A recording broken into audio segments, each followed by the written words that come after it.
Hello everyone, we are here for Week 5 Serenity Gaming Wintersplit Division 1 match between Hillerød Esport and Serenity Gaming Lyra. I am Kachka and I'm joined here today by Karen. Hello everyone. I feel like this is kind of obligatory at this point, but how are you doing, my lovely Polish friend? I am doing great. Yesterday we saw a very nice CSD match between Hillerød and Topaz. Today we are seeing Hillerød once again play, and this is going to be a fairly exciting match to see. Indeed, it will be played on the first day of the preseason, so while we won't be having any new champions, hint hint, a chameleon lady that prevents frog suicides, we will see a lot of changes be played in today's games. We will see some of the turret platings, we will see the game slow down a bit, which may benefit one team over the other, but as we've said in so many of the matches before, it will come down to which team can adapt better, and that's going to be the story of today's series. It definitely will be. However, I have with me waiting Mini from Hillerød, who came today to us to just talk about a few things. So, are you here? Yes. Alright. Well, I'm just going to ask you some questions. This is literally the day of the release of the preseason patch. Do you have any thoughts on the patch and your personal opinion, and how do you think it might clash or work with your team's playstyle? My personal opinion is that with this change, we might see funneling come back, since they removed that debuff we got from the jungle item. Yeah. Alright, also, how are you feeling at the win streak? Because we saw Hillerød only in week 1 really faltering against Hydra. It was called a fluke by one of your teammates, and you also threw out Topaz in CSD yesterday, so how does it feel to be on the positive side of the momentum? It feels very good. As said before, the first game was a fluke because we had some rotating players, and that was our first, competitive game together as a form team. Alright, also Hillerød, you have that 7-man roster that you swap around quite a bit, so I'm interested to see how does it work together, and do you have anything else that you would want to talk about it? For instance, in the jungle, then we have me, who's mainly played the hard engage as the J4, and supportive junglers. Meanwhile, we have a hidden shadow, who mainly plays the carry junglers. So we are trying to swap between us two. See what exactly our team is in need of. Yeah, so it is definitely a very good thing that you can swap around with the needs of the team and what you want to play around. So yeah, overall, however, does this really impact the atmosphere of the team? Because it is a fairly different model than what most of the teams are playing. So does that not really impact anything, or well, what? It makes us more competitive towards each other, and while we want the most playtime of all, so I think we just are improving together because we want to the starting role, the first role. Yeah, you definitely do. And do you have anything else to say before I will let you go? Anything at all? Might be trying something spicy. We just have had a little practice off, but we're not certain yet. Alright, well, thank you for your time. Then I will let you go to your team, and we'll see you on the Rift, and good luck. Thank you. Alright then. What a nice guy. Yes, a very nice guy. A very nice guy. So, one thing let me restructure my thought because I actually lost my train of thought. Yes, yeah. Yes, I will take my time. The first thing that Mini has said about the preseason that we asked him was actually that he thought that the funnel strat might come back, because a lot of changes this preseason, and it was something that I personally have overlooked. However, do you think it is likely? Well, it wasn't the most primary of all things when I looked at the patch that I thought was going to pop up. However, Riot did decide to take away the sort of band-aid that was the change where whenever you had more CS than any of your teammates, you got less gold from the minions. So maybe, you know, it could see a comeback. Maybe, you know, you will see that Janna mid or something like that running around with a mastery. Maybe we'll see it today. It is the preseason. I don't know. I don't think it's going to be the most viable strategy. However, it is still up in the air what the teams decide to pick. When I looked at the changes, I immediately thought that it was going to be more around the mid game. You will see the laning phase slow down a tiny bit, especially around mid lane, where you now will see a lot of roams coming down from all the different assassins or mages. And I really like what Riot are doing with the preseason so far. So yeah, it will benefit a lot of individuality in every single team, where right now I feel like with these changes every single playstyle is possible and viable. But again, I may be proven wrong, maybe even today. Maybe, you know, Hillerød will just decide to pick up that funnel and just completely crush my dreams. So, you know, who knows? Yeah, who really knows? And the preseason changes really, as you said, with that turret plating and the minion changes, they do allow for multiple playstyles, because on one side you are more safe with the turret plating. Your towers are not going to fall as soon. However, on the other side, you also get more gold for getting these plates. Therefore, some sort of more early or siege-oriented competitions are also having a better time. So, what is your take on the turret changes? Well, I think that the most important lane that this is going to affect is going to be bot lane and mid lane. In mid lane, you now will have a lot of mages be popping up, because together with bot, you will have a longer laning phase, which means that you will be able to scale up into your items a bit better for a bit longer before you actually have to start teamfighting, because the map has been opened up so much. However, you still will see definitely some heavy early game focused team comps. Say something like an assassin mid lane who can roam really well. Maybe we could see the return of Katarina, you know, again, who knows. And in the bot lane you could see that typical Lucian Thresh pairing that we've been seeing the entirety of Wintersplit. So I think that everything, again, can be really taken into this preseason, and I think that it hasn't really shaken up the foundations too much. It's really just, again, focusing on making sure that the players can play what they want, especially with some of the different changes, such as adding the additional bonus to your runes, where you can actually choose what you can go for, such as attack speed, armor, yada yada yada. You can read the patch notes if you want. So yeah, again, it'll come down to the creativity of all these teams and just figuring out what they are the best at. Yeah, and day one of the preseason, even people in solo queue don't want to know what they play. I am pretty sure that these teams obviously have more planning than your average gold solo queue player, so it will be so interesting to see how the meta, especially in the Wintersplit, will be shaping over the next few weeks as well, since yeah, all playstyles are now viable. You have the turrets which can promote either, and so many different changes as well. We have the wards as well in the late game. It's gonna be much harder to keep as strong of a vision control when you're ahead. Yeah, especially in the fact that you now just won't be able to spam your control wards everywhere.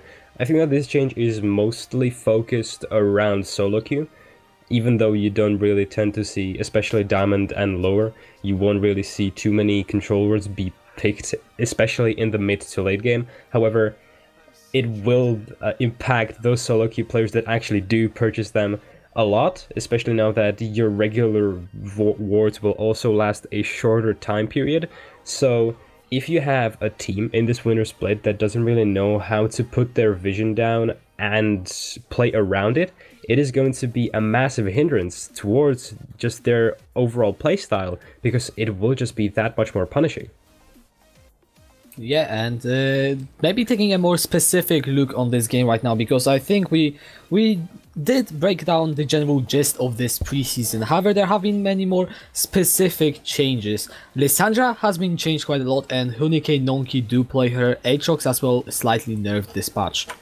Yeah, and there haven't been too many champion changes in this patch just yet.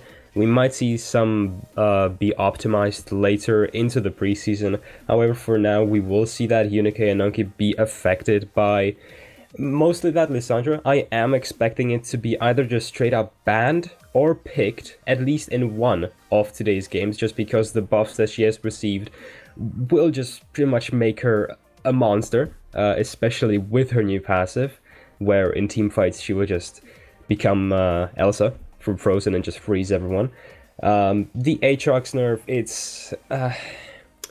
it's not as impactful as the buff to Lissandra, so you will still see Hunike picking it if the situation calls for it. He has been really dominant on that pick for very good reasons, of him being the playmaker and him being really good at playing the macro, as well as having really good mechanics on that champion, so you will likely see him on it again if his team allows him to do it, but Lissandra right now will be heavy priority for this upcoming draft. It will be, and we actually saw Nonki yesterday play a very good game too against Topaz in the CSD. That was a comeback, and a lot of the picks were set up by him. However, you know, still talking about these teams in general, Hillerød are currently on a roll, and they won pretty much every single match since... Actually, they won every single match since week 1. And Lyra hasn't picked up a single point since week 2. Yeah, and right now, it was the main talking point in the beginning of the split, the momentum, the tempo. Can you keep it? Can you just completely shatter after you lose it? And right now, Lyra are at a point where they haven't actually really received too many points. So they may be a bit down either on their luck or on their morale, especially given that their upcoming schedule will be really, really tough for them. So again, I'm looking at, can Lyra have a really good mentality going into the games today? And if they can they surprise with these preseason changes? You know, have they already brainstormed and maybe, just maybe, have Hillerød perhaps screwed up on their preparations? Well, you know, I know it might sound like I'm undermining them, but anything is a possibility today. And while Lyra are the clear underdogs today, they still have a very good chance of taking this behemoth down. Yeah, it is the preseason, and we said also that the changes will likely mean that the games are going to stall out for a little bit longer. Milo actually said that he doesn't really see any game going past 25 minutes, and that does play into Lyra's strengths in this split. They have been known to just most of the time not really focus around the early game too much and just try to go for these late game team fights.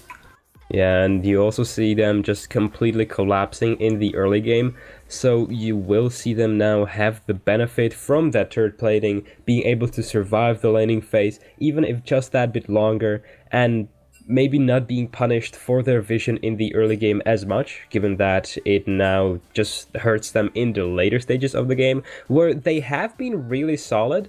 The main problem for them has been that they just die in the first 15 minutes. So, you know, maybe this will be the patch that really can turn their tempo around and get them back rolling out of the relegation matches. Yeah, because right now Lyra are actually sitting at the 7th place. Hydra's Esport did get the 2-0 win over Old Boys yesterday, which means that they have 5 points and Lyra have 3 points. And they will be looking to pick up at least 1 point today if they want to have a better shot, since the match next week will be actually between these two teams. We will be seeing Lyra versus Hydra's Esport, and most likely the winner of this match will be the person to avoid relegations. And, you know, you want to do that. Even though you might be confident in beating these Division 2 teams, it is still better to be safe than sorry later on in the split. Yeah, it's definitely always better to just not get into those relegations, especially since in Division 2 we've already seen some teams really picking up on their stride. You know, you do have that Phoenix sitting in the top of the leaderboard with those 11 points, I believe going completely undefeated in the Division 2 so far. You also have that Ares, Cepheus that are looking to get into that Division 1, so it may not be really easy for these Division 1 teams to not fall down if they manage to get into this relegation. So, as you said, they will be really just looking to stay out of it or face the consequences. Yeah, and throwing back to a narrative that Milo, I believe, said in the Division Deciders back like a month or so ago, he said that there were 4 teams in Division Deciders that were really deserving of Division 1. It was the Old Boys, Hydra's Esport now, Lyra, and Cepheus. Obviously, one of them had to make it to Division 2. It ended up being Cepheus. We also see the Phoenix picking up the pace, as you said, and Ares being at the top. So when the team that we predicted back in the Division Deciders to be the favorites for getting into the promotions and getting maybe their spot back in Division 1, should they go back in Division 2, isn't even the best one in that division, then we could be in for some very nice matches. However, coming back into this game, we should be going into the draft in just a few minutes from now. So, how do you think the playstyles of these teams will be impacted by today's minutes from well, now? I am not expecting Lyra to think the take playstyles of anything. these Well, teams maybe will like be impacted by today's nothing minutes really. from Well, now? I am not expecting Lyra to try to pull it off a couple of times. It has just been clear that it isn't their own style. It isn't something that they are really used to. And especially with these changes, I'm just expecting them to go for something that they know. Go for something that they know is just becoming strong with the changes. So we will likely see Lyra just playing a completely team-fighting oriented composition. You may see even the cannon on Hunike, it has been left open for him only not to pick it up. So, you know, I would love to see him get back onto it, because he has been really impactful whenever he did manage to get himself onto that pick. So from Lyra, you will see a lot of team fighting. Hillerød, on the other hand, they can go for team fighting as well to try and battle Lyra on their own soil, to say the very least. But you can also see them opting into an early game jungler and trying to go for these very early plays, try to snowball off of that gold that the turret platings now provide, and try to end the game around mid-game, especially if KZ doesn't pick the Lucian, but rather a scaling hypercarry like the Kai'Sa. And we actually saw from Hillerød yesterday in game 2 going for more of a late game composition. With that Jinx, they were able to eventually take the win. So, talking about teamfights being Lyra's domain, well, Hillerød have already shown us as well that they are more than capable of playing that role. So, should both teams draft for the teamfight and the late game, we are in for a very interesting match. And what else is there to talk about before the game? Well, before the game starts, I think that we can announce that we are just reaching into the pro draft in just a bit. Until then, we can talk about, say, some Nocturne cheese. That was fun, wasn't it? I mean, the matter is settled already, isn't it? It really is. He does have his own cheese. Yes. Apparently. It was obviously named after the champion, and the fact that he loves slicing it. Like, it was the nameless cheese coming in from the antique land of Summoner's Rift, and then it was given the name. Yeah, to some US farmers. So, yes, you know, life is fun, isn't it? Yeah, it is. Okay, so given that there might be some problems with the project, I just want to say it may be a bit, off stream. However, have you guys seen the new champion reveal, Nico? Because I feel like it's going to have really big impact on what the split may look like in the later stages of the preseason, especially if some teams decide to pick it up, because I think it will be a very mechanically heavy champion. But I think it will just be another Shaco, kinda, it will be played by few players, and to those that don't play it, but play against it, it will give some STDs, so, it's also something that we have to look forward to.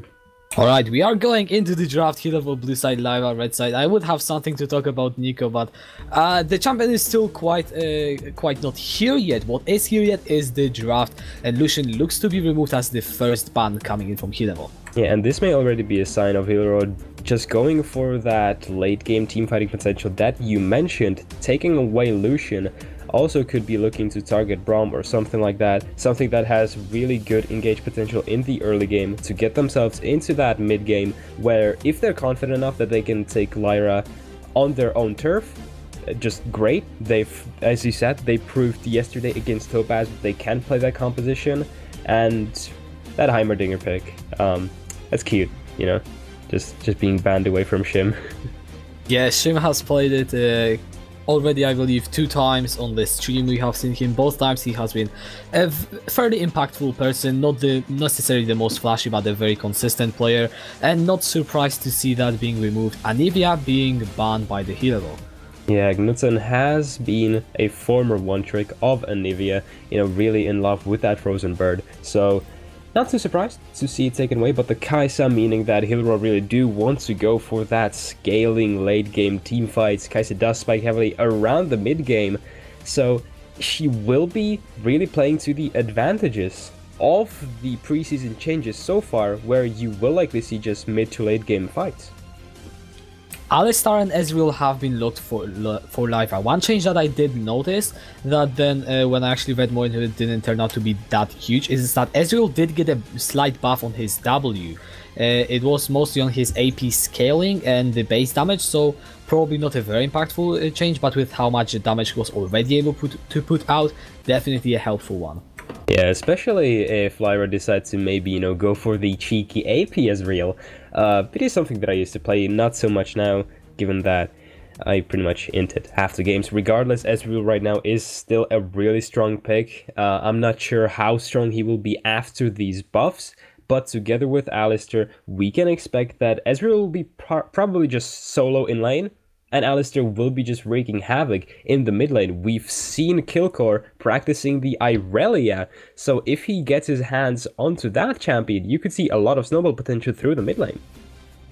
Sejuani also locked in for Kreiner, Nocturne taken off the table. However, the pick that I really want to pay particular attention to is the Shen from Hillerød. You said that we might be seeing more roams. Well, what is a better champion to roam than Shen, who can literally ult anyone and get from one side of the map to the other in just 3 seconds? Yeah, indeed, and it is a flex pick. It can go into the hands of Nonki or Tauber. Anything can be really picked on support. It will have a less of a split pushing role, but rather just making sure that your team stays alive in those big fights. However, you mentioned it. Basically, Lyra right now won't be able to make any 2v1 or a 3v2, but rather Hillerød, if they play around the rotations well enough, they should be always able to get an even fight, which will be really difficult, which really will make life difficult for Lyra if they want to snowball. So you could see some mage be picked right now, deciding that, hey, maybe, you know, maybe snowball isn't the best of options and rather go for something scaling. Yeah, Darius is well removed with Ergot and Aatrox together, as well as the Victor taken off the table. That does mean that most of the top laners that are fairly good in lane have been taken off, but it is the cannon for Hunike, I would expect.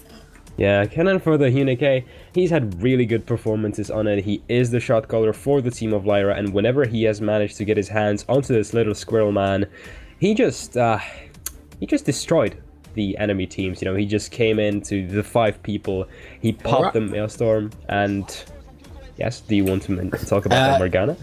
Yes, because Braum has been locked in as well. I believe that will be Morgana mid lane. Alright. Okay.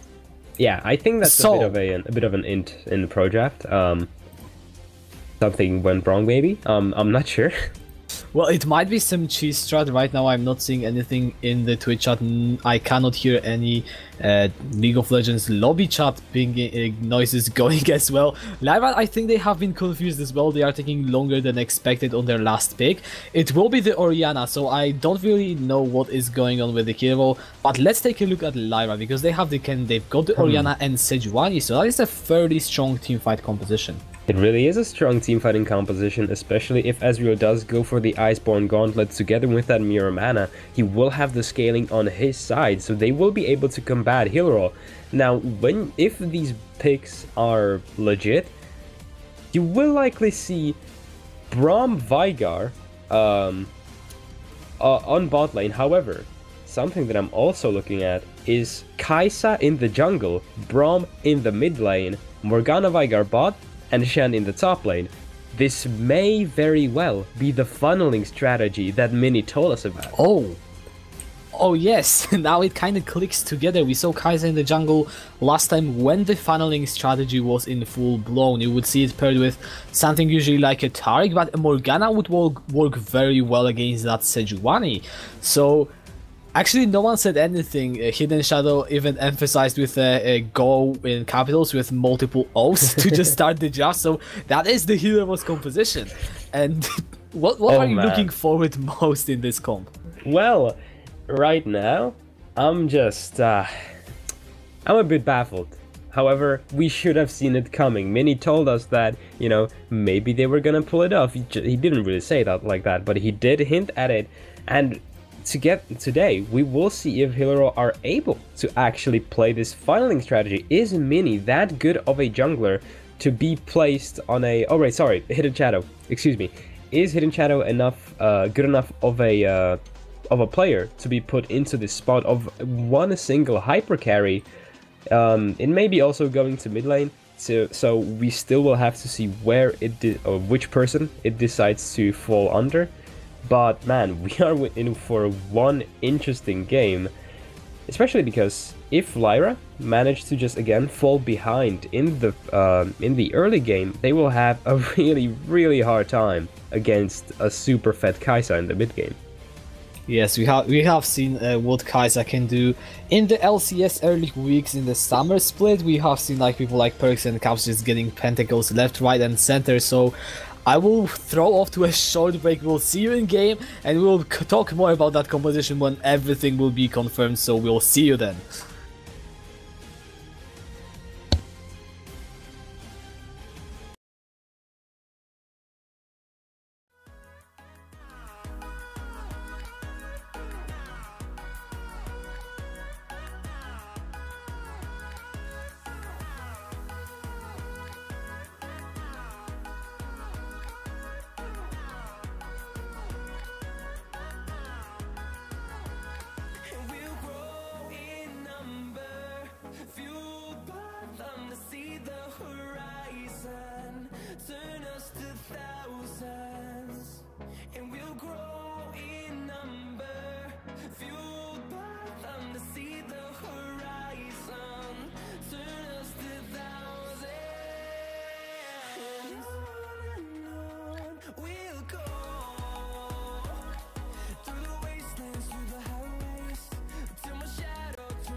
Hello and welcome everyone, we are back for the first match between Hillerød Esport and Serenity Gaming Lyra, and we are already seeing the funnel coming in our very first game.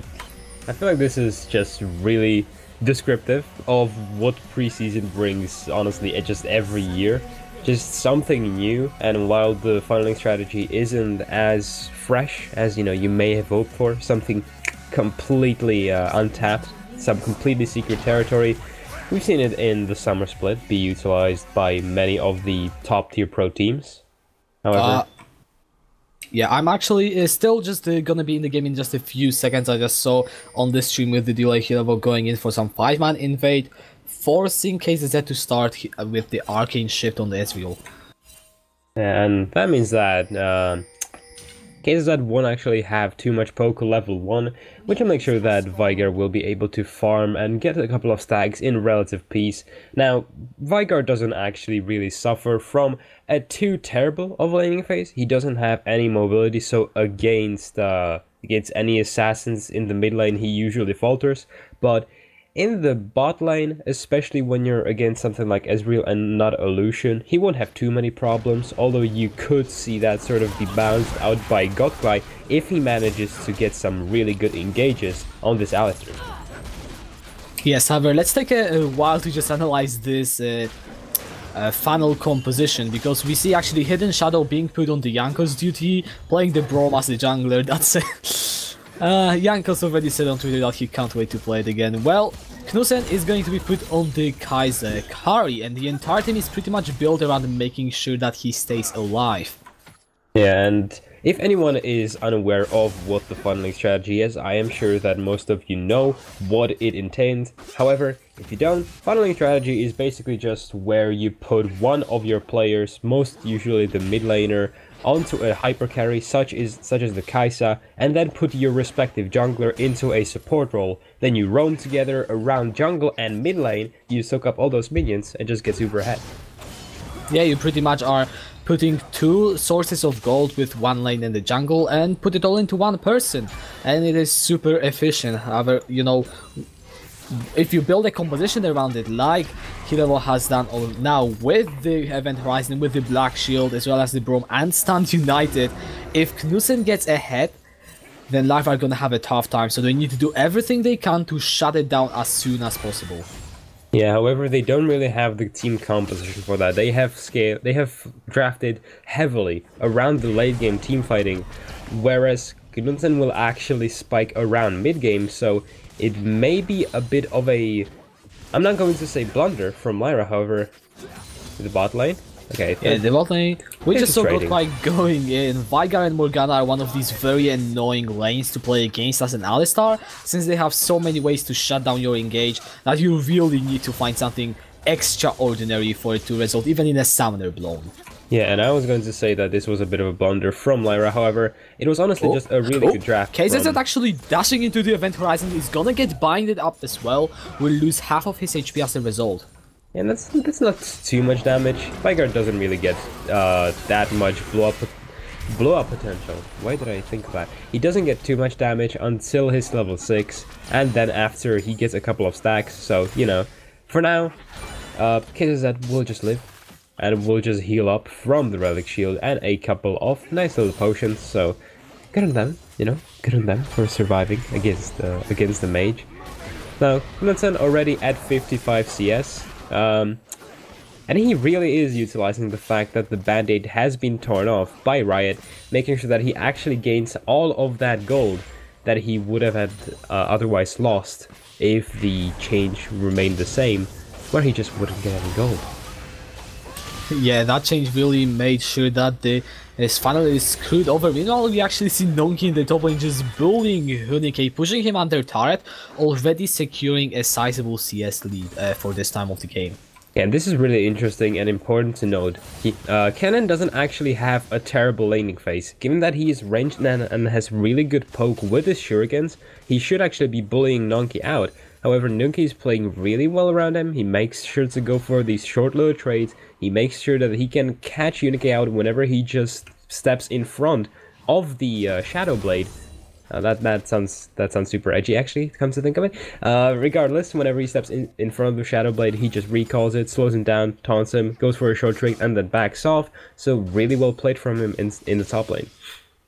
Actually, on the scoreboard, I just got reminded of one fact, the change that Riot made.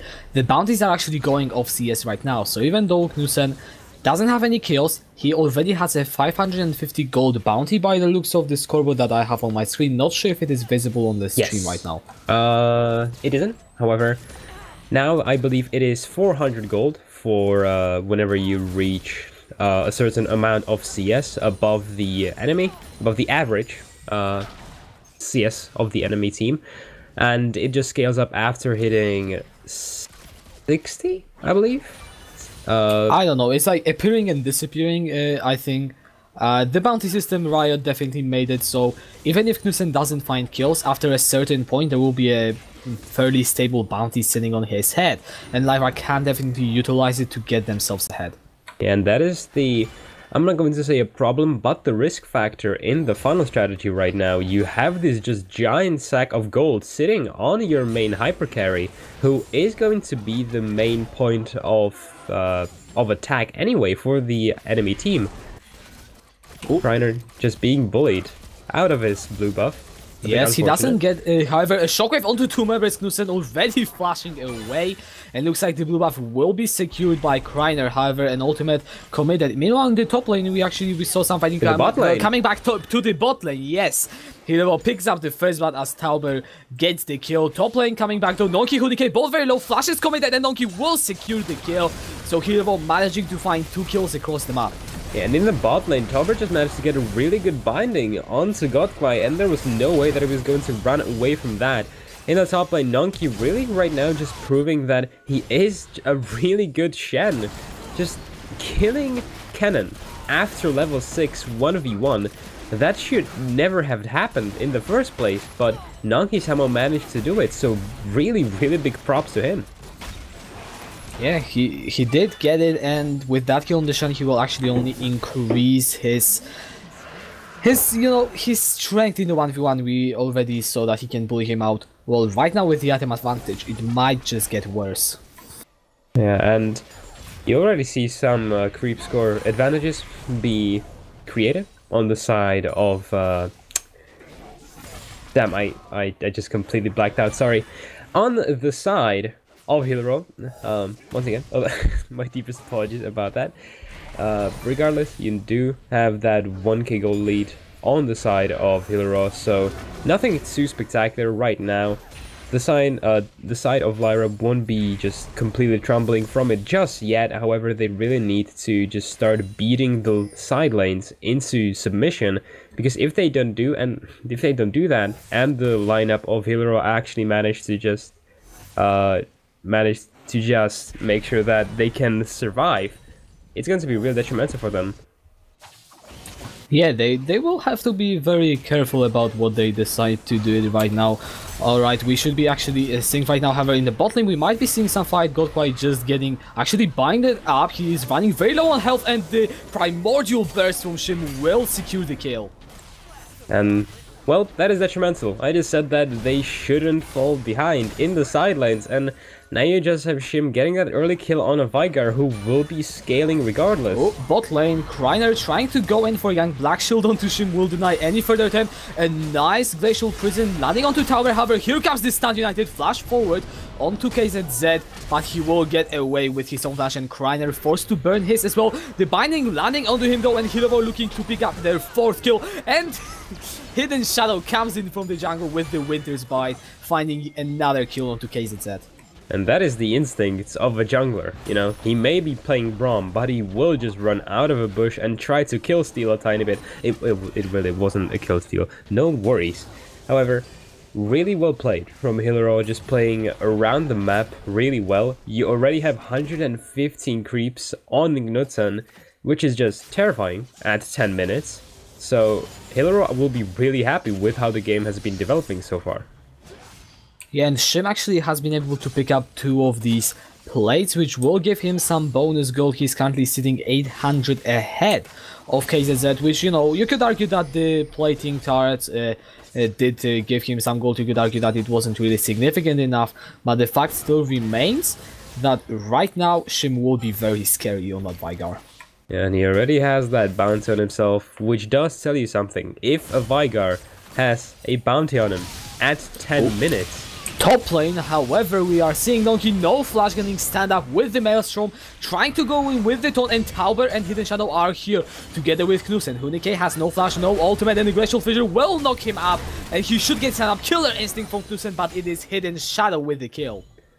And it would have been really great for them if they managed to get that kill onto Kai'Sa. However, Hillerød right now are playing really well around the map. They're just making sure that every single play that Lyra tried to go for is just countered by their jungle, or rather, their double jungle, if I dare call it that, and just really solid performance from them overall. Looks like they have been practicing it for quite a bit. Yeah, they are now finding themselves a 3000 gold lead only at 11 minutes, so it is definitely a sizable one. However, these bounties actually make it look stand out to you so much. Lyra, if they find one gun fight, they can pick up well over, or actually just about 1500 gold with these shutdowns combined. So Lyra, they really need to try and find their opportunities. They will lose the Herald for now though, so how do they try and get themselves back? Well, they really do have to start looking out for opportunities. However, Hillerød have been really solid at just punishing them whenever they did try to find that opportunity. So right now they just have to try to step their game up. When you look at the vision control in every single lane, you have the bottom side river be split between both teams. The top lane story very much the same. So right now they should just try and focus onto that vision control. The problem with that is that you will have two champions on Hillerød who will have that warding trinket, that warding item. So you will have a lot of wards to just deconstruct, and that may be a problem for Lyra, who aren't really known for their solid vision control. Yeah, Milo has been very critical over the past games, mostly because of that vision control, and we are seeing how Hillerød, unlucky for Kilcore, he misses the shockwave in the mid lane, but we are seeing how many control wards Hillerød currently has in that river. I can count 2 in the top side river, and 1 in the bot side river, and 1 in the Tribush, and even 1 deep on the blue buff, so that is actually very solid vision control from Hillerød Esport. Yeah, the important thing for Kreiner is that they don't actually have anything in their... Binding landing onto Kilcore, he does get stunned by the Event Horizon, but the cleanse will get him out to safety. Yes, I agree, that was a nice trade. Yes. A nice trade from Hillerød. Regardless, it is really good for Kreiner that Hillerød haven't actually been able to get any really deep wards down into his jungle, so they still don't really have a precise clue where he is all the time. They will see him coming to that top lane and also to the bot lane, so it isn't the best of situations that he's found himself in. However, he can still try and make some plays happen. It isn't a game over for him just yet, but he really needs to step up in trying to create those opportunities for his team to claw their way back into the game and try and overtake Hillerød. Talking about opportunities, Nonki in the top lane finds himself in a 1 versus 2. This time, no, not Knudsen or Hidden Shadow to help him, and Kreiner will not actually just secure the kill rate. Nonki managing to flash away. He's trying to go for the upgrade, but will not find it. Hunike getting the kill. Meanwhile, mid lane Tide is under siege with the Cell Killer Instinct going in onto Kilcore, who does not land his shockwave. The first turret has been secured in the middle lane, but Kilcore gets out alive. Another Herald charge to just further get his mid lane. Shim on a killing spree. He managed to solo kill KZZ in the bot lane. And this is just terrifying if you're Lyra. You now have your mid lane turret fallen before 15 minutes, which the plating was supposed to try and avoid. So already the first turret of the preseason has been taken before the changes were actually meant to put it at, so Lyra right now, they're just losing on all fronts, and if this keeps on, I don't see Hillerød losing their control at all, unless they really make a big blunder. Yeah, however, Hillerød did play around with the Herald and platings really well. I believe that the Herald charged just as the platings fell off the tower, so you know, really well played for them to go play around this fact, and this will be something that we could be seeing more from these teams. Instead of trying to force these playthings off, just group and siege at the exact moment they fall off to not give the opposing team any opportunity to respond. Yeah, it is just, well, I say just, but in quotation marks, it's just that 1000 more HP. So it still does fall relatively quickly, especially when you have two people pushing mid lane all the time with this funnel strategy. So Hillerød right now are playing extremely well around this funnel strategy, especially given that their solo lanes haven't fallen, at least just yet. Kreiner has managed to get a good gank in the top lane, looking to repeat that maybe in just a short while, but that on its own won't be enough for them. Yeah, Kreiner now, he does get killed by the binding from Tauber. One thing I want to pay attention to is that Knudsen is actually sitting on 2 items and he flashes forward in the mid lane trying to get his kill onto Killcore. Will be able to secure it for now. Meanwhile, in the top lane, Hunike actually does get the shut down, landing onto the shim. It is a 2-4-2 for now. No ultimates available for Lyra. Tauber does get stunned up, and looks like both of these teams will just disengage. Yeah, but that is the problem when you don't have your main hyper carry with you. You now have Morgana and Braum trying to fight against champions that actually have damage, and there was just no way that they could have had won that fight. So that is one of the weaknesses. Oh, Godquite going in with the flash hit, but Pulverize onto Hidden Shadow will stun him up with the trample, and it will be another shutdown pick for the side of Lyra. And that will be that 450 gold going into the pockets of Lyra. They will be happy with that. However, Knudsen now coming around, not just cleanup duty just yet, but you do have this really scary 3-man around this top lane, and Lyra will possibly have to be just pushed away. Nonky actually nearly finding the taunt onto KZZ in the bot lane, which would prove lethal. However, Hillerød, they will just siege that top lane turret and will be able to take it fairly easily. Knudsen on the Kai'Sa, he's just so fat, has 200 CS already, 1-0 and 2, comfortably sitting on 2 items. And yes, and you know, the thing is, with the funnel strats, you're usually counting on the fact that yes, the mid laner or whoever is being funneled will be massively ahead of his opposing laner, and the other guy will be behind. However, that is not really what we are seeing. Hidden Shadow is only 200 gold behind Kreiner, actually slightly less than that, it's around 150, whereas Knudsen is finding himself over 2000 gold ahead of Killcore. and that is the problem that happens when you have this funnel.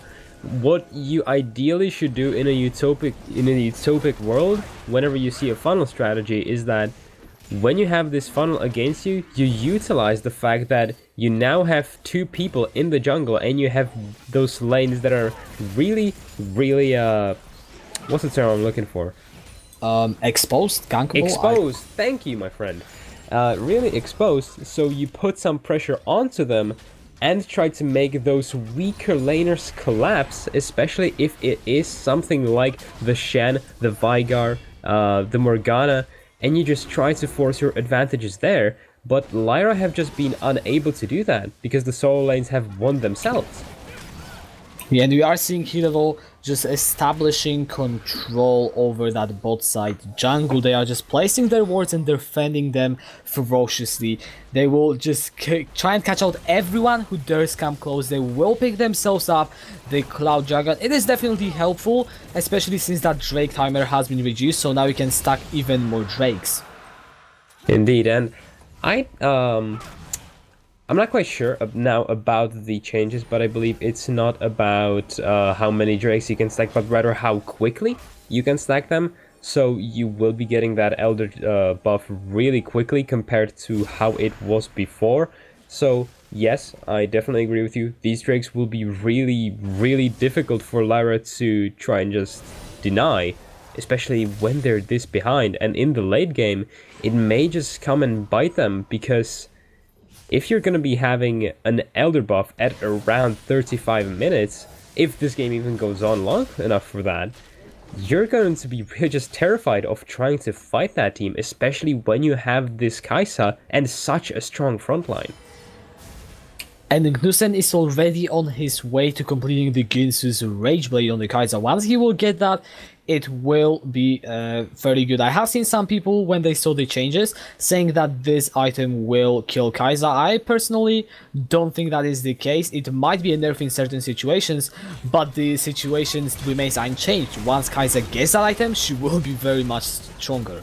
Yeah, and the change to Rage Blade was that it did nerf it a bit, so it is less of a scaling item. We are seeing a Baron, so I will interrupt you for now, Hillerød. They are dropping it to half HP already. Kreiner has the flash, can go over this wall. So will Hillerød force him out? The smite is on Knudsen. Kreiner tries to go in and will not steal it. He will just get rooted up and will shortly get taken down in the pit. Hunike on the cannon trying to go with the Maelstrom. Nonki in the backline will fall already. Hunike cannot find the kill onto Hidden Shadow. It is a 2-for-1 in favor for Hillerød, and they still get the Nasher. And this is just the worst case scenario for Lyra right now. You do have still KZ up, which is one of your main damage dealers. However, losing so many members to a team that is already ahead. Flash from Shim, Knudsen going with the killer instinct. The Glacial has been so strong in the situation. Godcry is just not going to be dropped yet and will get in the end, but it is the shutdown onto Knudsen already. The tide has fallen and KZ well overextend. Shim just barely staying alive. That is really huge, because that bounty will make sure that the entire team actually gets that gold. And that is almost an entire item, just from killing Kai'Sa alone. So it will... It's not already the worst case scenario anymore for Lyra. It isn't a favorable one. However, they can still mount a comeback. And if it's going to be off of anyone, it's going to be off of Hunike. Our eyes should just be completely on him, because the side of Hillerød don't have enough protection from the entire team.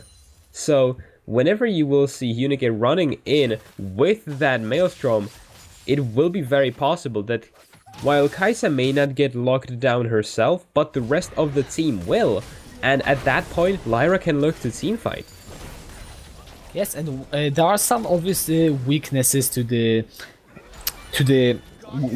I forgot the word, the funnel composition. One of them, as you said, the fact that the rest of the team is vulnerable. There really isn't too much damage outside of Shim. Nonki can pack a punch on this Shen if he manages to solo someone out, but most of the damage is sitting on Knudsen and on the Shim. Also, what it means is if you manage to remove that Kai'Sa early in the fight, there is barely anything that Hillerød can offer. Yeah, and that likely in the perfect scenario for Hillerød won't happen, given that you have so much disengage potential. We are seeing a fight maybe right on in the bot lane. Kreiner just gonna get chunked to half HP. The turret for Hillerød will be enough. They will just take it. They will still try and get this inhibitor turret with the Baron buff cannon minion. Nonki, meanwhile, is hammering away on that top lane turret. Hunike now sent up to try and stop him, but he really doesn't have too much wave clear on this cannon, or at least decides to hold on to his lightning rush to make sure he can escape should things turn bad. And now Nonki, alright, he will not go for the taunt. The turret does fall, and Hillerød, they will be looking to break into the base. And now you have just the inhibitor turrets left for Lyra, and this is a really scary situation. Luckily for them, the Baron buff will be zoning out in just a couple of seconds. However, that will be one more Baron empowered wave. And can they just open this base? Shockwave not landing due to the black shield. And this is the problem of the Morgana for Lyra right now. They have so much good CC to pick out members, while there is also the black shield that pretty much denies most of it. And you really need to get your combo perfectly in order for that chain to be significant. And once again, Hunike wasn't actually there, so they couldn't have had really gone for a really big team fight, which means that Hillerød will just be able to take another Drake. That will be the 4th Drake in 25 minutes, so that's a lot of Drakes, if I do dare say so myself. And the next one will be the mountain as well. If Hillerød actually get that one pretty much as soon as it spawns, there will be potential for the 6 dragons in the game, but you know, it will require them to be pretty much perfectly on the timer, and with how far ahead they are right now, they will be probably looking to close out the game instead of stacking the Drakes. Yeah, luckily for Lyra, they still do have those inhibitor turrets, and while it isn't the best, the most rosy of scenarios for them, they still have good wave clear in the form of Orianna and even Ezreal to some extent. So as long as Hillerød don't get this Baron buff once again, they will be able to just survive, try to clear out those minion waves, and just try and stall this game out for just a bit. However, they have to start going for these engages as soon as possible. Ezreal is at his strongest power spike at the very moment on those two items, so you have to wonder, when do they want to pull the trigger? This is the question. You talked a bit about the scaling, so if Lyra wants to scale it out, how do they even compare to the Kai'Sa and Veigar in the late game? Well, whenever you manage to have enough scaling champions in your team, and the enemy team has just about one in the form of Kai'Sa, you will be really happy. However, Hillerød have this Kai'Sa and also Veigar, so while this Kai'Sa will be just really scary, and Veigar as well. Oh, that's so much damage with the Dark Matter. Hunike forced to Zhonya as well. He will get stunned with the Event Horizon and should be immediately taking him down. Tusen going into the backline with the Killer Instinct. The Stunt United on top of him as well. He's running very low. However, Hillerød, they are just running over Lyra. Only Kilco and Godquai left alive. The inhibitor will now be the target. The fight ends up being a 3-for-1. However, Hillerød, they might be looking for the end. Yeah, that was a really good engage from Hillerød. Catching Lyra out with their pants down will mean that a nice little flash for style points from Shin right there. Yeah, he will fall down. Godquai though will get cut down, and Kilco is the only person that can try and prevent this game from falling down. He does have the potential wave clear on Orianna, and looks like Hillerød will respect that and will not try go for the finish. However, the binding landing onto him, he's forced to Zhonya immediately, and he looks like will be taken down. It is the Ace Clusen picking up the kill. Hunike and KZ both have respawned. Ultimate has been already used. The slicing Maelstrom is down, and he will not find any damage at all. But the rest of Lyra has respawned, and they can respond to this push. The mid lane inhibitor will be under the focus, but Hillerød will be run out of the base. And Hillerød really just sort of into that. They could have had just decided not to play with their food like their mother had taught them. However, they decided to, you know, go for some style points, go for a couple of more kills, and in the end, they won't close it out just yet. However, they will go for this Baron buff as the teleport comes down from Shen. So they'll just take this Baron buff and look to end it as soon as they can, before the lineup of Lyra actually managed to get that good scaling on Ezreal, Orianna, and Kennen. Hillerød will take themselves the Baron. The bot lane inhibitor has been already destroyed. The mid lane and the top lane ones are alive but exposed, and they can just literally walk into the base of Lyra and take them one by one. So Lyra, they need to find a miracle of a fight and a beautiful engage if they want to get this game under their belt. They really need that good engage, especially from Hunike or Godquai. That is a binding landing onto KZ. Killer is in focus, and he immediately bursts him down. Goes on a rampage. Glacial Fissure from Hidden Shadow just to zone the entire Lyra squad away. And now with KZ being down, with all three inhibitors being down, it will look like they will just go for the finish of the game one. A nice, clean storm. 15k gold ahead, and it is more than 25 minutes, but a win nevertheless. Yeah, and it did end before the 30th minute, so I myself am satisfied. Hillerød really played well around this final composition. It is clear that they have prepared for it, and that they did catch Lyra on something that they were just super unprepared for. The coach of Lyra, Milo, in the chat said himself that he wasn't expecting a final strat to be pulled out, especially in the first game of the preseason Wintersplit. So they didn't expect it. I'm expecting them to ban Kai'Sa away or something else that might get funneled in the jungle and try to go for something a bit more traditional in the second game, but really well played from Hillerød Esport. Yes, and Lyra in the next game, they will now know they can expect this final strat to come through. So next match, it should be much, they should come in much more prepared, and hopefully we will see them try and put up a fight or even take a game. So don't go anywhere, because we will be right back.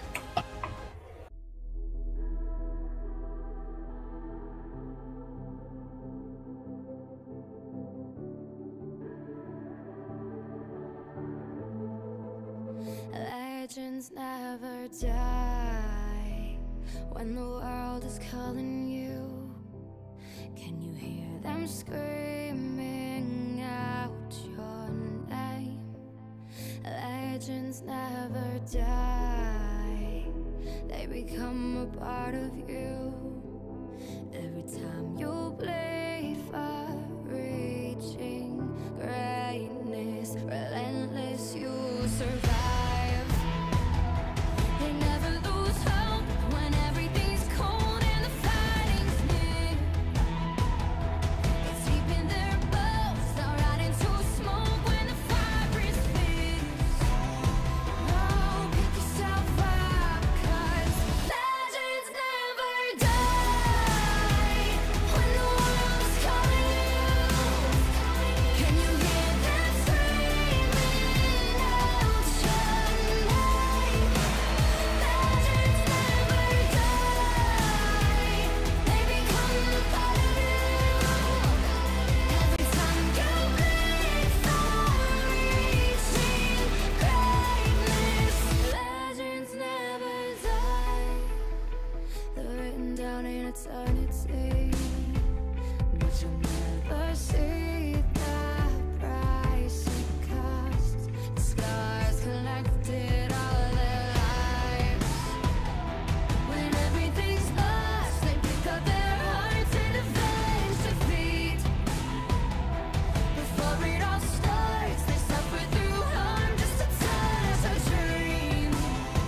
Oh, pick yourself up, 'cause legends never die.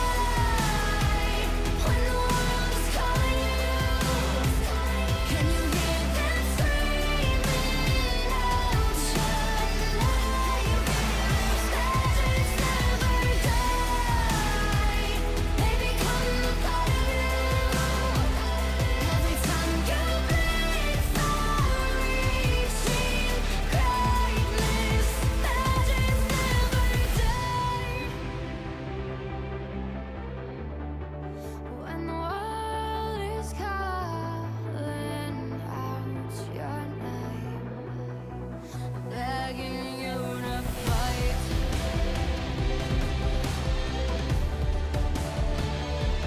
Pick yourself up once more. Pick yourself up, 'cause legends never die.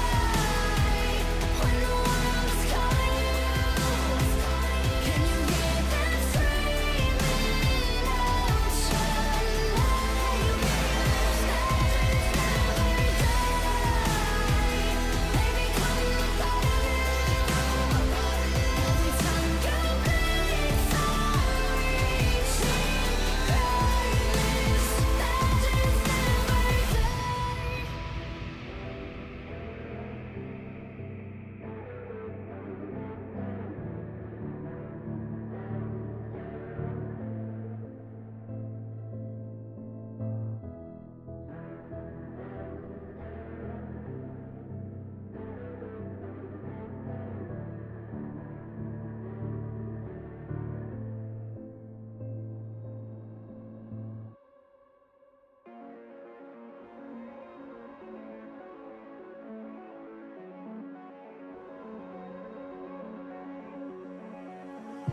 Tell me, where do I go?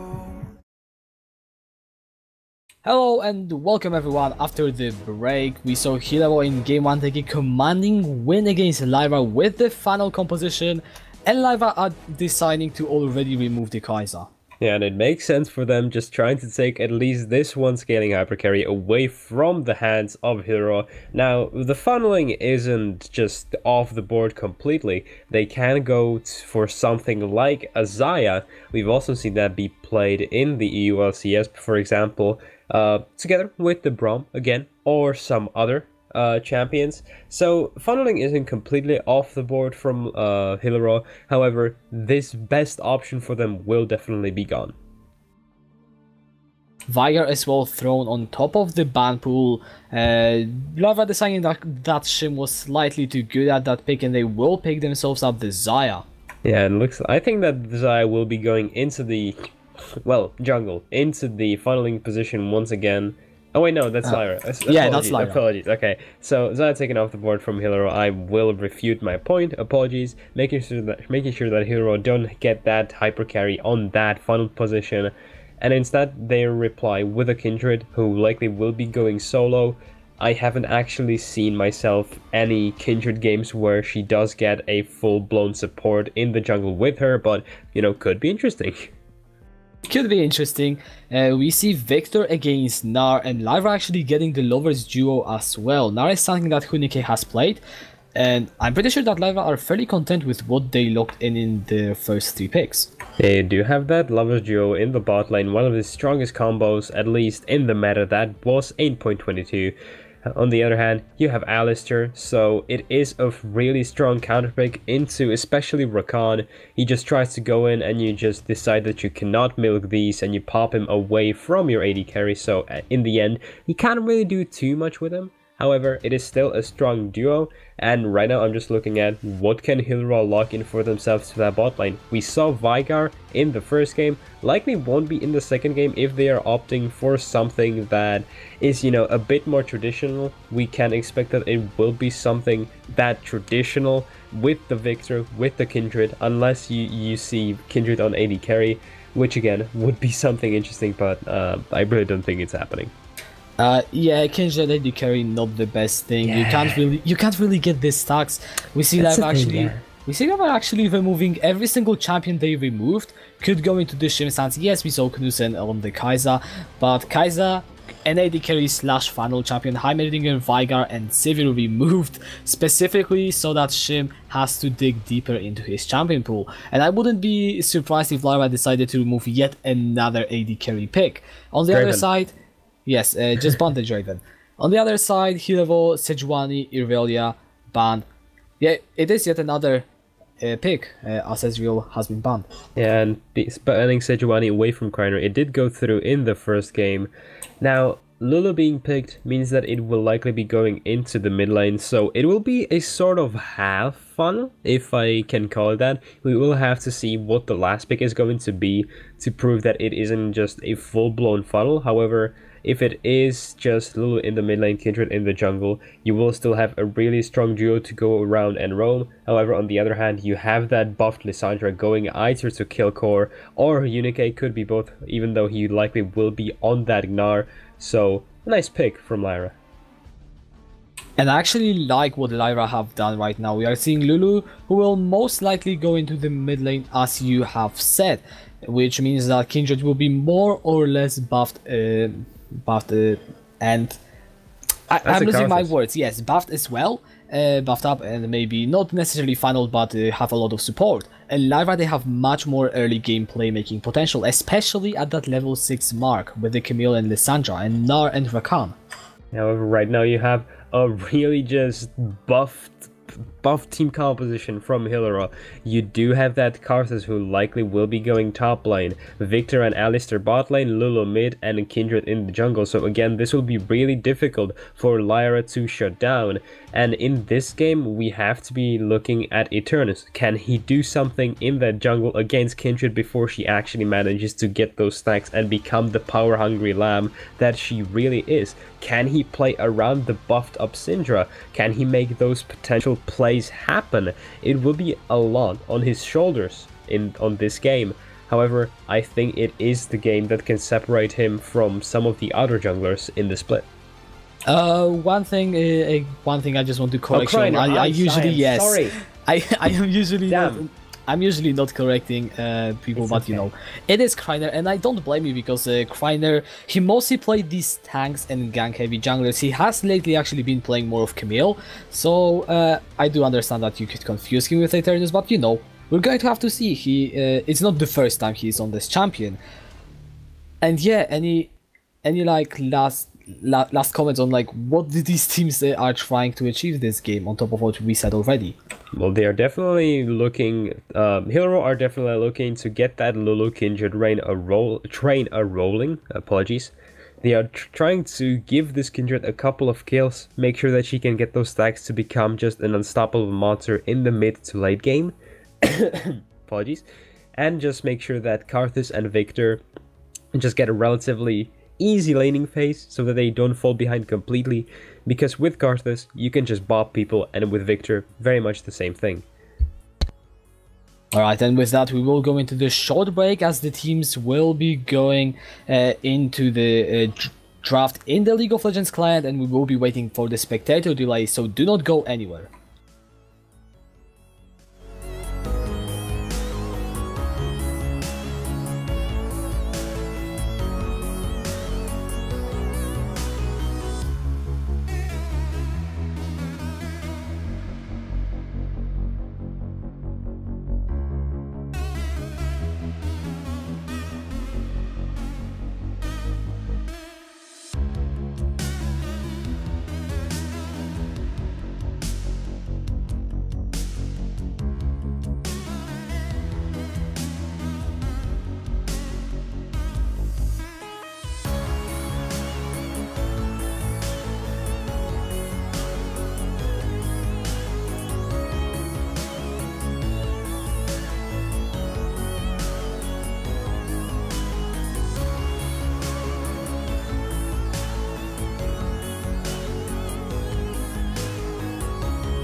Welcome to the world, no heroes and villains. Welcome to the war, we've only begun. So pick up your weapon and face it.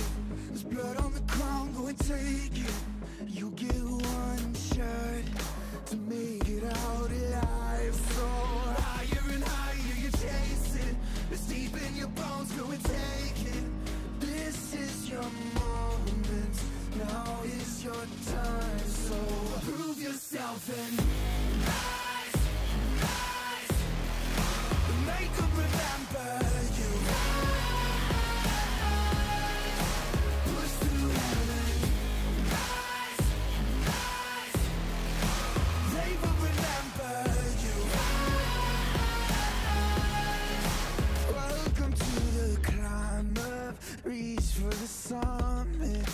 Visions brave, the one false step lead the end. So higher and higher you chase it. It's deep in your blood, go and take it. This is your moment.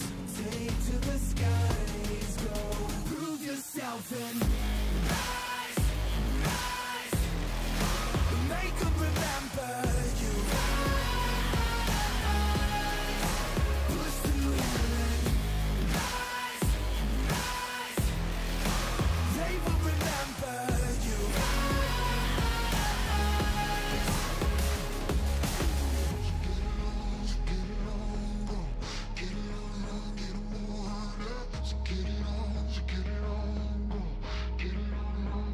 It is you fight among the dead beneath the dirt. Or do you know yet? Or do you want it? And when the giants call to ask you what you're worth, do you know if we don't die?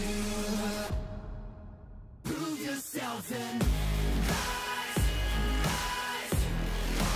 Make them remember you. Push through heaven. Rise, rise. They will remember you. Prove yourself and rise, rise. Pick up your weapon and face it.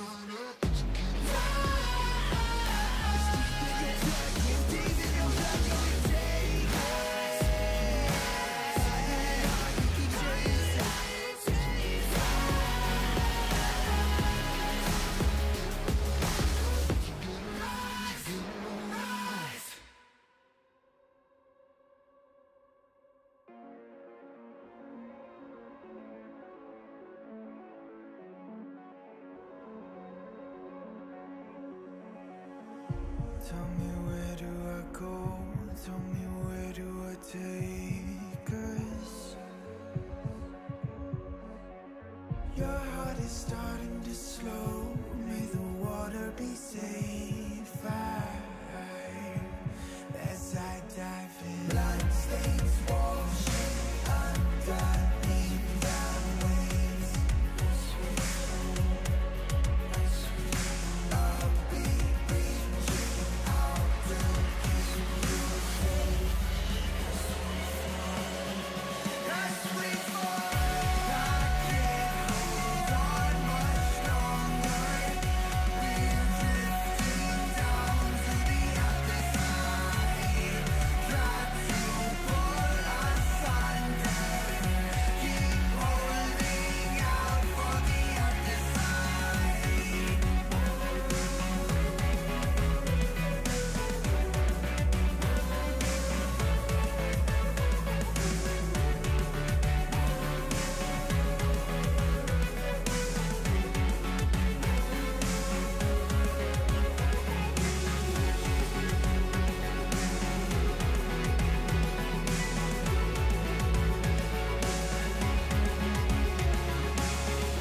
Tell me where do I go?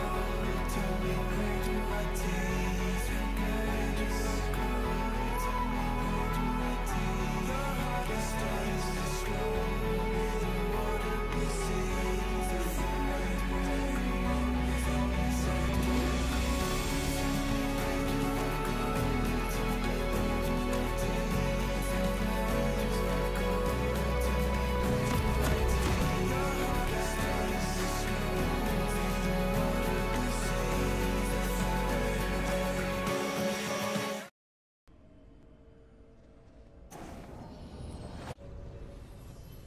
Alright, hello and welcome everyone. We are back for game 2 of our series, and once again Hillerød, they just refused to play the game as it was before the preseason. Indeed, they aren't quite in the region where they just, you know, completely destroy the meta that had been set up and just go for something completely new. We have seen Lulu be played even when the Monster Hunter change was introduced. It is a really annoying lane to play against because you won't really be able to do pretty much anything inside of it. However, you likely will just see Lulu with that Kindred just roaming around all over the map, just trying to set up these playmaking opportunities, and I feel like Lyra, apologies everyone, Lyra really have to just start to get tired of it, you know, given that they haven't possibly had the time to actually practice against it.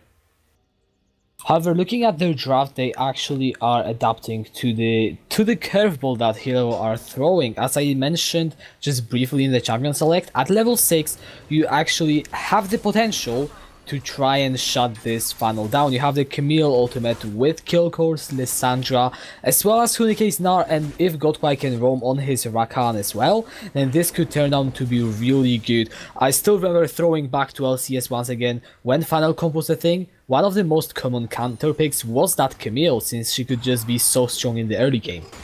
Yeah, and just finding out that hypercarry alone in the jungle, whenever you see his support run over to the mid lane to catch those creeps, is a really important time for you to come in and try to shut him down, which is something that you see really often, especially playing against the funnel, just the other mid laner trying to shove that creep wave into yours, so it actually dies and you don't get the full gold for it.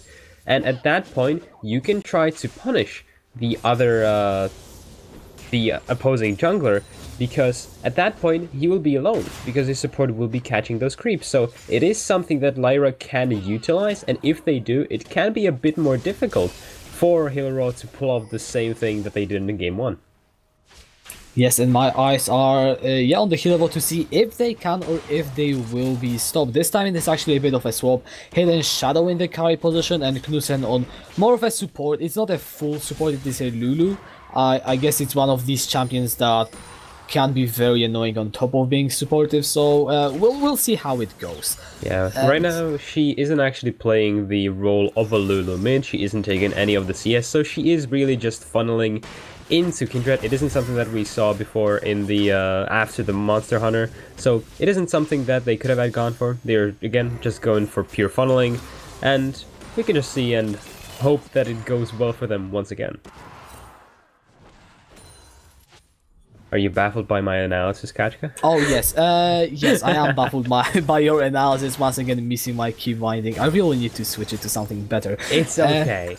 Yes, however, what I wanted to say when I didn't actually have my microphone activated is that both of the side lanes for Hillerød are pushing in and getting CS leads. We actually see Nonki nearly killing Hunike under the turret, and Shim has nearly doubled the CS of KZZ. Yeah, and the difference from first game is that in the last one, you had both of the side lanes just completely focused. Nonki going in for the flash under the top lane turret, and Hunike does get the return kill, but not before losing the first blood. And the first blood will be now in the hands of Nonki, so he will be one happy psychopath. Is he a psychopath? Victor, that's a cyborg kind of. He's just mad, I think. Yes, like not angry, mad, but you know. Like crazy kind of. Like he lost it kind of mad. Okay. Regardless, he will be happy with that one kill. Returning back to my point, in the first game we saw just all of the side lanes completely supporting Hidden Shadow in that funneling role. Oh wait, it was Knudsen that time around. Wait, did they actually swap around? Yes, they did. I didn't actually notice that. However, bot lane, okay, we saw Godfrey try and go for a trade. KZ trying to dish out damage, but will get a lot of it returned back to him. And yes, they did swap around. Well, I am really not perceptive, apparently.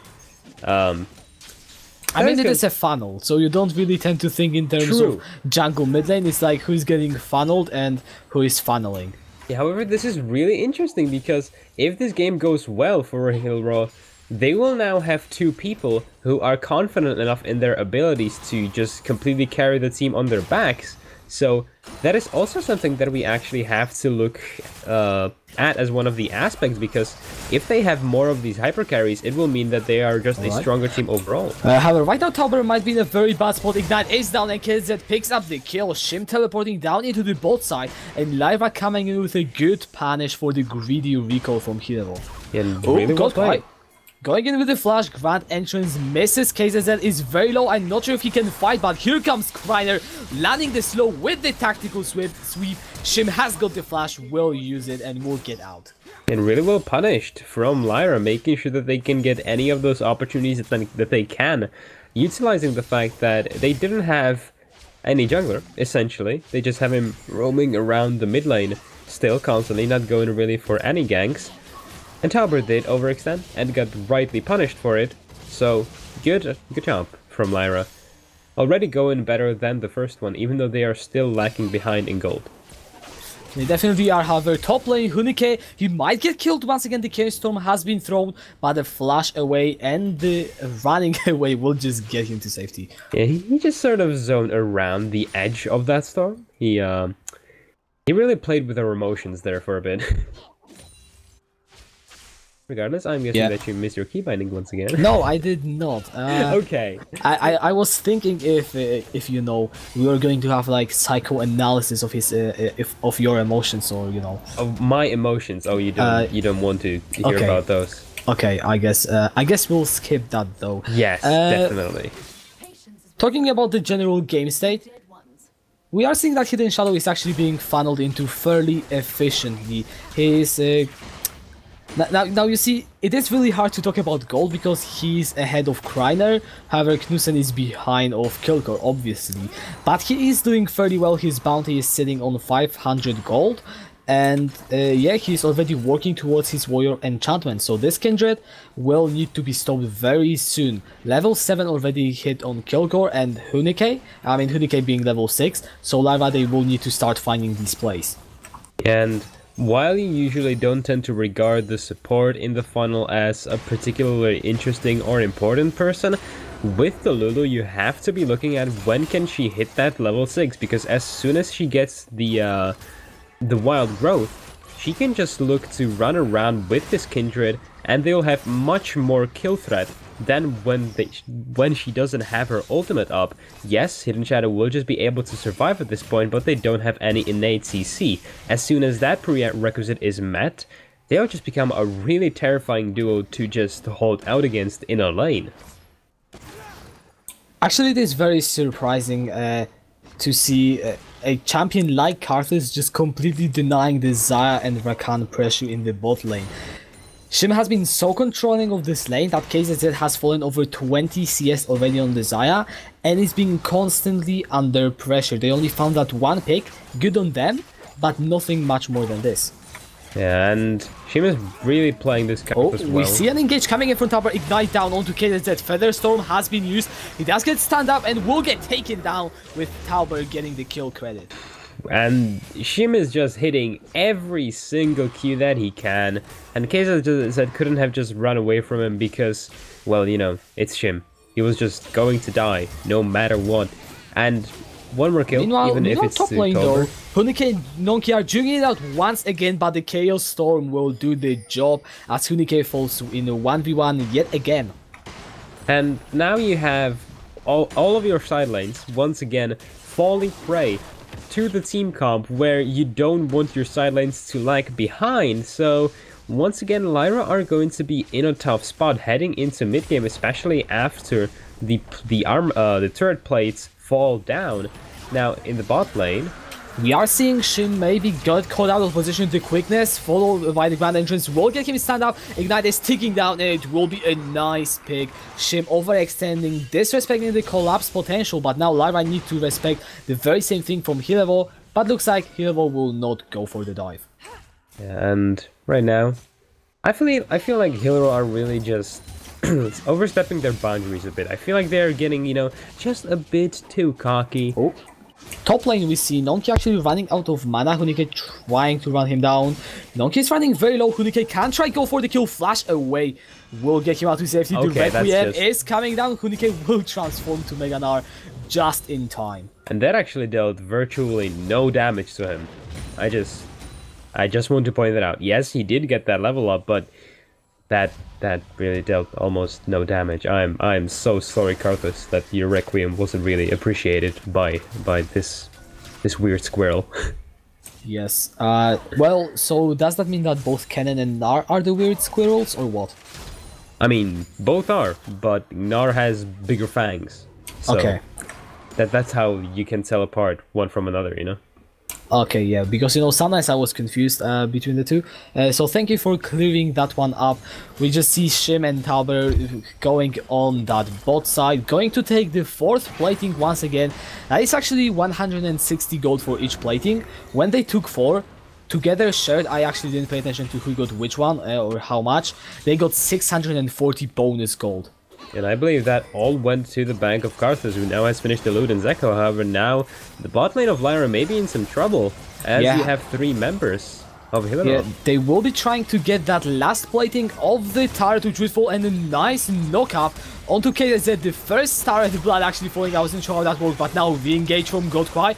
Knudsen is here, but without his Kindred, and here comes Kreiner. He has access to the Hextech all the way to flashes forward, tries to lock someone down, will not be able to, will actually get knocked up and taken down, with Shim getting the kill credit. KZ flashing forward, returning the favor as he picks up the kill. It is the double kill though, as the Karthus from Beyond the Death picks the kill. Knudsen meanwhile dishing out the damage. It is the double kill from KZ. He gets out to the Blinker and it's the 1v1. Exhaust is down and Knudsen will get the kill, but Killcore will get it back and no one from the original fight will live to survive the tail. And that was a really even trade. However, in the top lane, you now have Nonki once again pushing Hunike under his turret. So at this point, you have to wonder whether these trades are actually going to be really that beneficial for you. Given that Shim does have that CP, he can just teleport back into lane and keep up that push. And really well played from Lyra. Hunike has to flash away, however Nonki stacked under the turret will get shut down. Nonki does manage to pick up a last minute return kill though. However, Hidden Shadow is there. Yes, Hidden Shadow is there on this Kindred.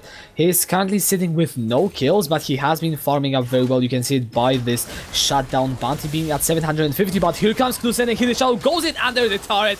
Kreiner is already down, and Hidden Shadow just won't fall. Actually, he will. I believe that was a misclick since both the lamps, the lamps respite was available. It is a 2-for-1 still. Yeah, and the important thing to notice why he fell down was that all these turrets have actually been buffed in this patch, so they have better scaling and they deal more damage up front as well. Hidden Shadow wasn't anticipating it, and as a result, he just died because he thought that the turret was going to deal less damage, and I'm just going to say that one goes to the patch rather than anyone else. Thank Mr. Riot. We see actually Riot specifically buffing the turret for this situation, you know? It's rigged, confirmed. No, It is rigged, absolutely. Yes. Yeah, however, even I really didn't expect that damage. I thought that, to be honest, he was maybe going to get taken to like 10 or 20 HP, and that must have been the same thing going through Hidden Shadow's head. Since, you know, he had his ultimate, he really should have survived, but it is the patch, these are the changes, and right now we might be seeing a fight. 2 members of Lyra trying to go against 4 members of Hillerød Esports, and this will never end well as Hunike has already fallen. Killcore will be taken down for the double kill going to Hidden Shadow. And right now you have that 3-in-1 Kindred who will just be stacking and stacking and stacking, and this is a really bad situation. Shim is gonna get ignited up and will get taken down. KZ picking up the kill. He just uses the Feather Storm to dodge the turret shot. And meanwhile, Godquay almost falling to the lay waste of Shim. Lyra will get that bottom tier turret, so at least trading something for something, getting that one more kill onto KZ. He is actually on a currently 5-2 score, which is really great. However, he is lagging behind by almost 50, by completely 40 creeps. So right now he isn't the happiest pigeon. However, we still cannot count him out of all these upcoming big team fights just yet. He can definitely deal a lot of damage. However, he will need the 3-item power spike before they can do so. Lyra looking to pick up that Mountain Drake, which will be 1-for-1 in the mountain in these dragons. And one thing I actually want to point out, it was one small change in this patch, but one that I actually paid attention to because I thought it could be relevant. The dragon scaling on all of the buffs is the same at 3 dragons, but it has been buffed at 1 or 2 drakes, so it's actually more beneficial. Actually, in the mid lane, I will hold on that thought. Frozen Tomb from Killcore, and Hidden Shadow has to force the Lamb's respite onto himself. The Hextech ultimate going in onto the backhand, but the Wild Growth will keep the jungler alive from Knudsen, and the Herald will charge into the mid lane as well.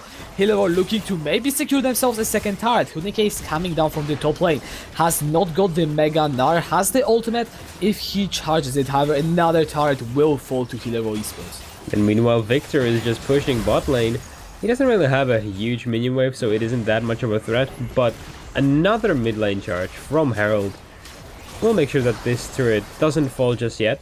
However, that is the 2 turrets taken away from the mid lane of Lyra, and right now the lane will be the map will be opened up so much that Hillerød will pretty much have just a free reign in setting up vision around the bot side of the map. But we are seeing a potential engage coming in from Lyra. The quickness into the Grand Entrance will miss. Killcore trying to get his ultimate off, but will not be able to, so it was actually on cooldown. Talber will fall down in return. It's a 2-for-1 already. Hunike trying to make anything happen on the Snar. Nonky will kill KZZ actually, as the Zaya falls down. Kryder will be able to get Hidden Shadow and the shutdown, but it is the ace for the Hillerød Esports. And they finally managed to kill this main carry of the lineup of Hillerød, but it just wasn't enough because you also have Nonky and Shin this time around who do deal damage in their separate ways. It was a good call from them to go for the fight, given that you didn't have the Wild Growth nor the Lamb's Respite on their side. However, it didn't backfire completely, but it will result in even more turrets being taken away. It will, and coming back to the point that I tried to start before that mid-lane fight, actually I will be interrupted once again. Godquay, he tries to go in with the Flash Grand Entrance. Killcore still looking for something, has this time got the ultimate that will get stand up and actually taken down as Noki has slain Killcore.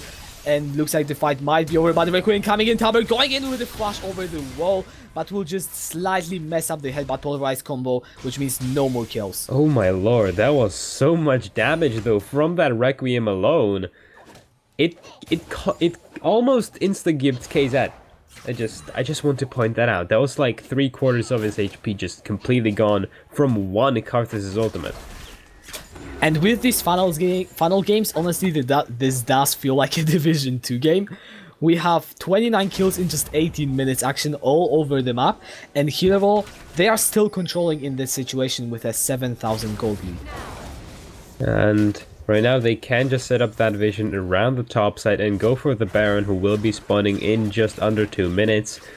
Again, Hillerød are playing this really cleanly, even though they don't have this carry on Knudsen, but rather Hidden Shadow, once again proving that teamwork is better than just individual talent, even though it is really beneficial for your team to have one good carry. However, it's always best when, you know, you have multiple. You know, my PE teacher was always saying teamwork makes the dream work, and Hillerød definitely are proving this to be true right now. They are just looking to get this win in this second game as well. Lyra, however, Godfrey is trying to spoil that pass. He goes in with the quickness onto Hidden Shadow, but no lockdown available from the team of Lyra.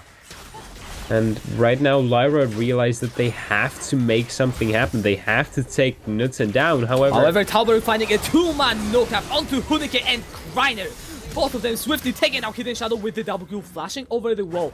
Will not be able to find anything more. He will try to go over that wall onto Case instead, who has to use the Featherstone. That's so much damage. Godfrey will get knocked back under his turret thanks to Tauber. And here comes the Requiem. Hidden Shadow on a killing spree. The last respite will make sure that he just stays alive.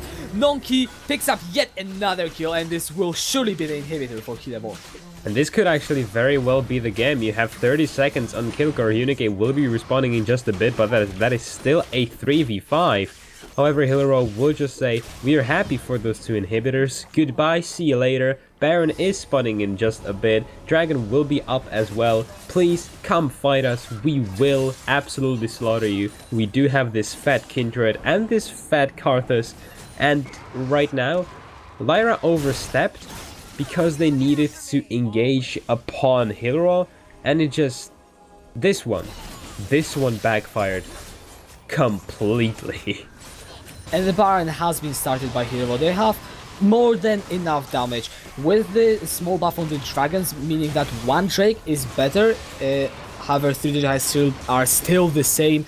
Even with that one mountain dragon, Hillerød are just so much stronger than they would be a patch ago. Godfrey is still trying to force something to not let Hillerød get away with this Baron for free, but it doesn't look like he will be able to. Yeah, that was actually without Kindred. That Baron went down in just about 30 seconds in the composition of Karthus, Victor, and Alistair. That is just really terrifying if you're playing against this. And right now you do have those Baron empowered minions who just will be hammering down upon the base of Lyra, and they cannot do anything. They just have to stay and defend. Another dragon has spawned Hillerød. It will be a free pickup for them. Hidden Shadow, I believe he will be looking to try and secure his mark because he's actually already sitting on 7 at 21 minutes. He has been quietly stacking them up. And even though stacks are really great for them, I think the thing that makes him really strong right now is that 7 stacks and the 7 kills as well as 217 creeps. So, you know, really keeping that symmetrical. And he does have that 850 gold bounty on him, so if they manage to kill him dead, Lyra could look to mount a comeback, no matter how difficult it will be. And Xayah is a champion that scales into the late game very well. Killcore's Lissandra will also do his job, and right now Nonki might find himself in a 1 versus 4. Throws down the Carestone. Requiem actually coming down onto Killcore. He will find the kill. That is so much damage from the Karthus. Nonki nearly finding a second one, and he will do so before falling down, and Hillerød will just use it to take the base of Lyra. Case is the only person alive. Can he find anything? Featherstone has been forced already. Flashes back into the base, and he cannot do a damn thing. Shim is unstoppable, and Hillerød, they are also unstoppable as they will look to take this second next to start. They will look to take the second game of Lyra, and it looks like they will be able to get the 2-0 win. And in just a second. In just a second, they're just dancing for our amusement. I have just 3 words to give to Lyra after that one last play. I am sorry. Because the last fight, they saw Nonki in a side lane. They said, hey, you know, we can go for it, we can kill him, we can eliminate the split push. However, they didn't realize that they had a giant wave of enemy minions together with a super minion and a Baron buff in the bot lane, as well as 4 other people. So at that point, going for Nongi really was a bad call, but it stems from the fact that they were really under pressure. They realized that they had to go for something instead of just sitting in their base and letting themselves just crumble. So it was a bad call, but under the circumstances, it's, you know, it can be accepted, and just a really, really solid performance from Hillerød Esport today. Definitely a very solid performance. They come in prepared, and they just were able to execute their composition so damn well with that funnel. This, yes, many did suggest that, but it wasn't really anything that other people have expected. Also, guys, do not forget to vote for your MVP. The links are in the chat, so you will be able to do that. And whilst you are voting, we will just keep talking about this series. Indeed. Because, yes, Hillerød came in very prepared with what they want to do. You could argue that that so did Lyra, since we actually did hear from Milo and some of the players that they were preparing for weeks now. But it just looks like Hillerød still took them by surprise. And that is something that also describes the quality of a team, how much you can just adapt to some of the changes. And I really, really love the fact that when you look at the broader scale of things, Hillerød Esports saw that the patch was released today. Yes, there were some PBE notes, however, they weren't completely confirmed. So the patch came out today, right? And they, in the first game of the same day that the patch came out, they took something that was removed from the patch, which was the monster hunter, and they just completely made an already pre-existing composition, sure. However, they realized that they can play around it, and they played it to perfection. Well, maybe not perfection, but to a really great level. So that is just really impressive when you think about it. It is. It was a change that I did see it, and I thought that maybe we could see funnel, but I thought, well, with the plating on the turrets, I'm not entirely sure how that will work. Well, it does work, and Hillerød have shown it right now. They will extend their winning streak even further. They will be currently sitting on 9 points. I believe that is tied with Topaz and Hydra at the very top of the table. And on the other side, Lyra, they are still stuck on the 3 points at the second to last place. Indeed, and right now Lyra they maybe just have to start preparing for the relegation match, because I believe that if they lose this one match against Hydra's Esport, they will be in those relegation matches, and if they aren't confident that they can take that series, maybe they just have to start thinking about preparing for Phoenix, Ares, or Cepheus, all of which we will see this week. Yes, we will be seeing some great matches this week. The Kaylee versus Topaz match, it should be played tomorrow. I have seen some rumors of it maybe being rescheduled, so we will obviously get to get any information out there should it be confirmed. However, yeah, on the Thursday we will be seeing T2 versus Ares, and with that match, if Ares actually win 2-0, they will log both T2 and Dorado, I think. Let me just confirm that. Out of the promotion match. Yes, out of the possibility of getting to the promotion matches. So those will be some very exciting matches, to say the least. Also, you quickly mentioned the Hydra Esport versus Lyra match. That will be played next week on a Sunday, and it will be most likely the match which will more or less inevitably send one of these teams into the relegation, since we will be in week 7 seeing Hydra's Esport play against Hydra and Lyra go against Topaz. Both of these teams not favored to win, to say the least. And all of these games are going to be really even and really important for the upcoming standings that we will see in the end of the split in just around 2 weeks. And it just, it makes you realize that it's already the 5th week of the Wintersplit. It's been an entire month of seeing these great games, and every single one has been different from one another. So if you have, any friends who aren't sure of what league to watch, if they are into, some amateur leagues, feel free to invite them over. We will welcome them in open arms. We will share with them some really bad memes from 9gag or someplace like that. Maybe iFunny, if that's to your taste, who knows. But yeah, so far this split has been really, really interesting. And I'm just glad that we get such great variety of strategies and just team compositions to be played, like we saw today, for example. Yes, it is definitely interesting. Right now I will actually take a look at the MVPs. You've had some time. It looks like for Lyra, KZZ is your MVP with 7 votes out of a total of 8. And for Hillerød we have Knudsen with 7 out of 12. So these are the players that you have thought were the most influential for their teams. I'm not really surprised with Knudsen. It is always a team effort, but this was probably the more flashy player. Not necessarily in game 2. If you go by the flashiness, then you had a choice between Knudsen and Hidden Shadow, and yeah, I'm not gonna disagree with that. KZZ for Lyra, yeah, he did have a really great Zaya game in game 2. I can't disagree with that one as well. He did. He did have the most damage on his team.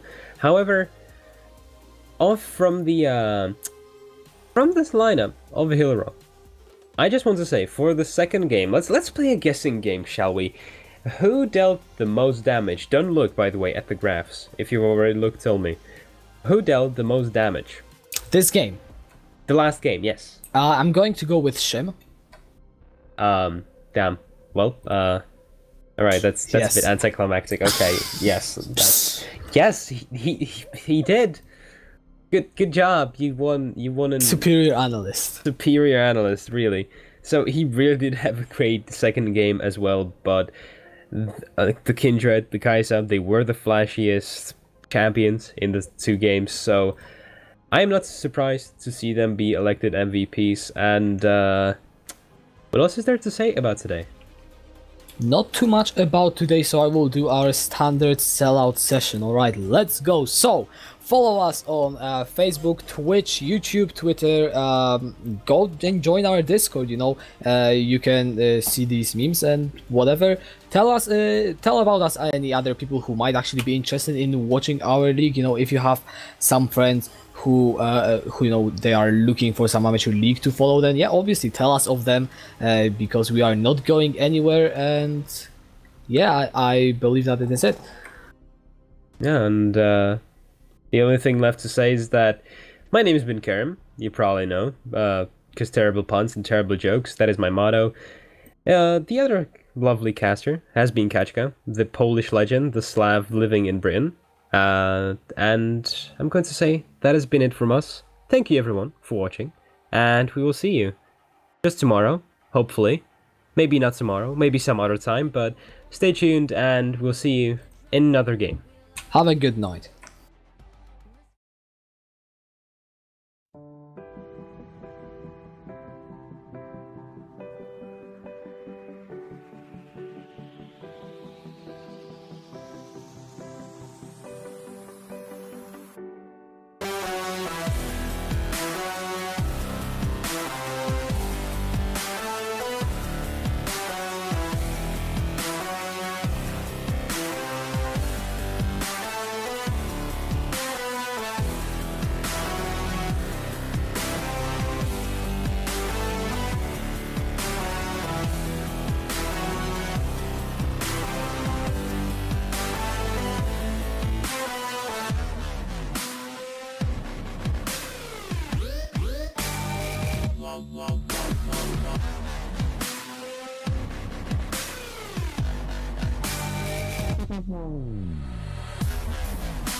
Wow.